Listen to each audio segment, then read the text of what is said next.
There's been a sharp rise in anti-Semitism since Israel's October 7th attack. We've all seen it on TV.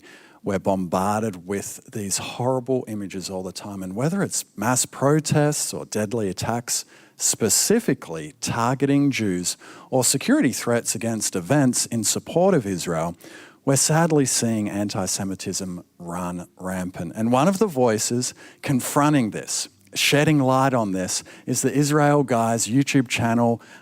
Luke Hilton, welcome to Daystar. Thank you so much. We're so glad to have you here. And as Josh was saying, we've seen such a rise in anti-Semitism since October 7th, when you think that after such a tragic event like that, it would actually be decreasing. Why do you think that is? Yeah, I will say I'm shocked at how much anti-Semitism, which, by the way, I like to really tell people this. Anti-Semitism is a fancy word for Jew hatred. And I know that's very plain language, but that's what it is. And ultimately, I think it does go back to Scripture because, you know, Scripture and prophecy ultimately talks about one day all nations will come against Israel and battle against Jerusalem in Zechariah 14. Honestly, it's a line being drawn. People maybe could sit on the fence before, do I stand with Israel? Do I not stand with Israel? Now, you can't really say that anymore. You have to choose. Luke, it's one thing to see these images on the screen happening in the Middle East, happening in Europe, but now it's happening in the United States of America. First DC, 2 people assassinated. Then it happens in Colorado, people lit on fire. Yeah. And now most recently in our backyard in Texas, of all places, kind of like the last big frontier, it's happening in Texas now. Why do you think this is happening? Yeah, unfortunately, we just experienced our own event being canceled in Dallas, Texas. And like you said. So you had 1,000 people. We did. Booked in, paid tickets to come to this event, pro-Israel event, and it was canceled. Why? Well, ultimately, 2 reasons. One is because of the attack in Washington, D.C., and because of the attack in Boulder, Colorado, the fear level is much bigger, right? Intelligence, security, the security community, both public and private, federal level, it's just there's a much higher level of awareness, and they're mandating security levels that are much stronger, much higher. Secondly, there was direct threats that were issued against us, against our event, against the people hosting, the venue hosting the event.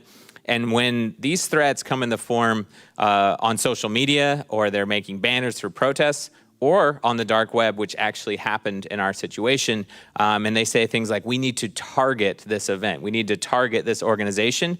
After seeing what happened in Washington, D.C. and in Boulder, Colorado, I understand that as a call for violence, which is very unfortunate, but we can no longer say that that's not the situation in America because we're seeing multiple events of violence committed against Israel and the Jewish people. I'll tell you what it feels like, and this might sound like a radical statement. It feels like freedom of speech and freedom of religion is being drastically threatened in America.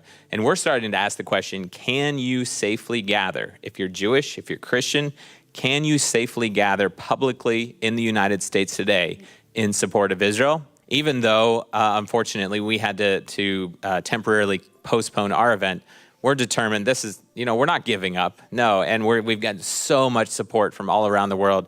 Daystar has been amazing. So many other ministries, pastors, leaders, news networks. People are waking up and they're saying, no, we're not giving in. We're not taking this lying down. We're going to have the next Israel Summit. It might be a few months down the road. It might be next year.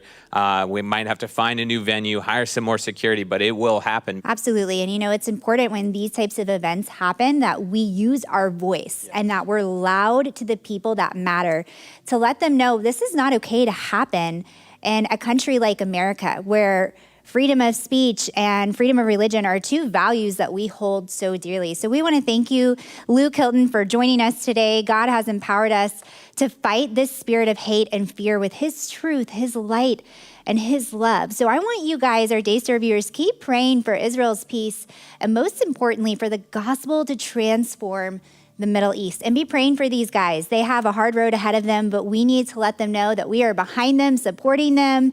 And hopefully we're going to be able to give you news of when the summit's back on, and it can be bigger and better than ever before. Thank you so much. Well, before you leave, be sure to hit that like and subscribe button. Also, we would love to hear how the Lord is moving and touching your heart right now. So be sure to comment below and then share this video with someone you feel needs it just as much as you did.